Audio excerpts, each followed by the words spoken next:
إله إلا الله محمد رسول الله لا إله إلا الله محمد رسول الله تو وہاں ہم کو امام کی تقلید کی ضرورت پڑتی ہے۔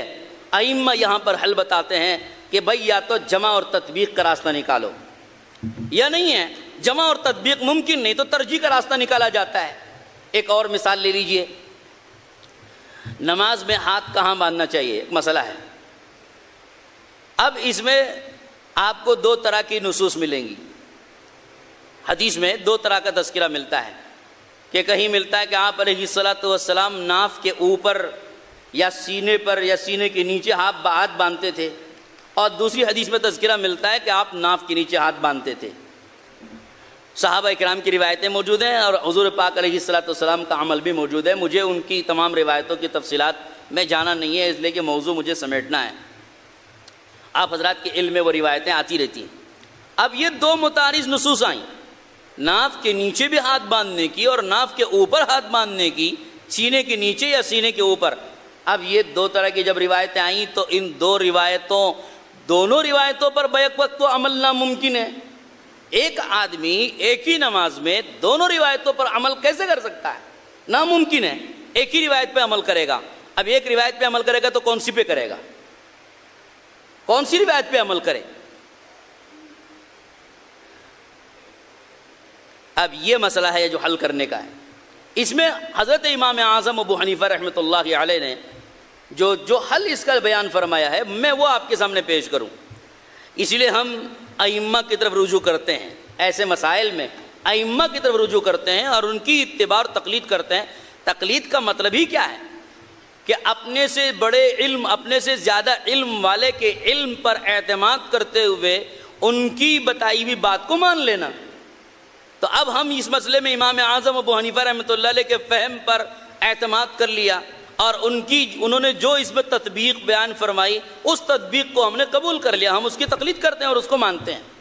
چنانچہ حضرت امام اعظم ابو حنیفہ رحمۃ اللہ علیہ نے اس کا جو حل بیان فرمایا وہ یہ فرمایا کہ ایک ہے صورت صرف وضع یدین کی، مقام وضع، دونوں ہاتھوں کو رکھنے کی جگہ کون سی ہے، کہ ناف کے نیچے یا اس کے اوپر، سینے پر یا ناف کے نیچے۔ ہم نے صرف ان دو صورتوں کو دو چیزوں کو دیکھا حدیث میں، مقام وضع کو دیکھا، ہم نے کیفیت وضع کو نہیں دیکھا۔ حدیثوں میں صرف مقام وضع کا ذکر نہیں ہے، کیفیت وضع کا بھی ذکر ہے۔ وضع کے معنی رکھنا، دونوں ہاتھوں کو رکھنے کی جگہ۔ اور حدیث میں جو اختلاف آیا ہوا ہے وہ صرف جو تذکرہ آیا ہوا ہے وہ صرف دونوں ہاتھوں کو رکھنے کی جگہ سے متعلق نہیں ہے، بلکہ دونوں ہاتھوں کو رکھنے کی کیفیت سے متعلق بھی حدیثوں میں تذکرہ موجود ہے۔ اب ظاہر سی بات ہے اگر ہماری نظر صرف مقام وضع پر رہے گی، یعنی دونوں ہاتھوں کو رکھنے کی جگہ کے مسئلے میں ہم الجھے رہیں گے تو کبھی یہ مسئلہ حل نہیں کر پائیں گے۔ ہم کو کیفیت وضع بھی دیکھنی پڑے گی جو حدیث میں آئی ہوئی ہے۔ حدیثوں میں اللہ کے نبی علیہ الصلوۃ والسلام نے دونوں ہاتھوں کو رکھنے کی کیفیت بھی تفصیل سے بیان فرمائی۔ ایک حدیث میں آیا کہ آپ صلی اللہ تعالی علیہ وسلم بائیں ہاتھ کی ہتھیلی کی پشت پر دائیں ہاتھ کی ہتھیلی رکھا کرتے تھے۔ تو اب یہ ہو گیا، بائیں ہاتھ کی ہتھیلی کی پشت پر میری دائیں ہاتھ کی ہتھیلی آئی، ایک حدیث میں یہ آیا۔ دوسری حدیث میں آیا آپ علیہ الصلوۃ والسلام اپنے دائیں ہاتھ سے بائیں ہاتھ کو پکڑا کرتے تھے، اور تیسری حدیث میں آیا کہ آپ علیہ السلام اپنے ہاتھ کو گٹوں پر رکھتے تھے۔ ایک حدیث میں آیا کہ آپ علیہ السلام اپنے ہاتھ کو دائیں ہاتھ کو بائیں ہاتھ کی کلائی پر رکھتے تھے۔ اب یہ تمام کیفیت وضع آئی ہے۔ اب یہ ساری کیفیت وضع کے ساتھ آپ مقام وضع کو متعین کیجئے کہ مقام وضع اوپر کی بہتر ہے یا نیچے ناف کے نیچے کی بہتر ہوگی، کون سی مقام وضع اس میں جو ہے موافق آئے گی، آپ غور کر کے دیکھ لیں۔ مثلا یہ دیکھیے، آپ ہتھیلی پر ہتھیلی رکھ رہے ہیں، دائیں ہاتھ کی ہتھیلی کو بائیں ہاتھ کی ہتھیلی کی پشت پر رکھ رہے ہیں، اور یہ آپ اس کو گٹے کو پکڑ رہے ہیں اور کلائی پر یہ انگلیاں رکھ رہے ہیں۔ اس کیفیت کے ساتھ اگر آپ سینے پر ہاتھ رکھتے ہیں تو ظاہر سی بات ہے کہ کوہنیاں باہر نکلیں گی۔ جب کوہنیاں باہر نکلیں تو دوسری احادیث میں تذکرہ موجود ہے کہ مونڈوں کو مونڈوں سے ملاؤ، تراسو آیا کہ درمیان میں خلا مت چھوڑو، ایک آدمی کے کندھے دوسرے کے کندھے سے ملے ہوئے رہنی چاہیے. جب آپ ایسے وعدہ کریں گے تو کوہنیاں کوہنے سے ملیں گی, مونڈے مونڈوں سے نہیں ملیں گی, اور دو آدمیوں کے بیچ میں خلا رہ جائے گی. اب یہ بھی آپ کو لحاظ کرنا ہے. اب ان سب باتوں کا لحاظ کرتے ہوئے مقام وضع سینہ متعین نہیں ہو سکتا.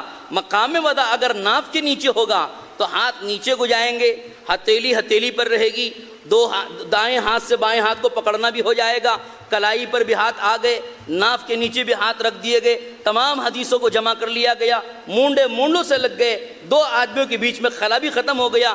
تمام حدیثوں پر جمع کرنا جو ہے یہاں پر ممکن ہو گیا. یہی بات علامہ ابن حجر اسقلانی رحمۃ اللہ علیہ نے شرح نخبۃ الفکر میں بیان فرمائی کہ جب دو متعارض حدیثیں آ جائیں تو ایسی صورت میں دونوں کو جمع کر کے عمل کرنے کی راہ دیکھی جائے گی اگر ممکن ہو. یہ اگر ممکن نہ ہو تو پھر ترجیح کا راستہ دیکھا جاتا ہے. آپ اس صورت میں دیکھ لیجئے جمع کر کے عمل کرنے کا راستہ نکل رہا ہے کہ نہیں نکل رہا ہے. اور یہ نکل رہا راستہ اس وقت میں جب آپ ان دو ہاتھوں کو ناف کے نیچے رکھیں. تو لہذا ایک طریقہ تو یہ ہوتا ہے, یہاں ائمہ کی تقلید ہمیں ضروری ہوئی, ناگزیر ہوئی.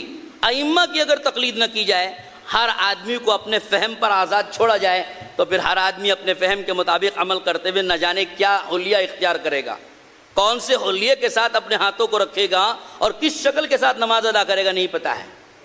لا الہ الا اللہ, لا الہ الا اللہ.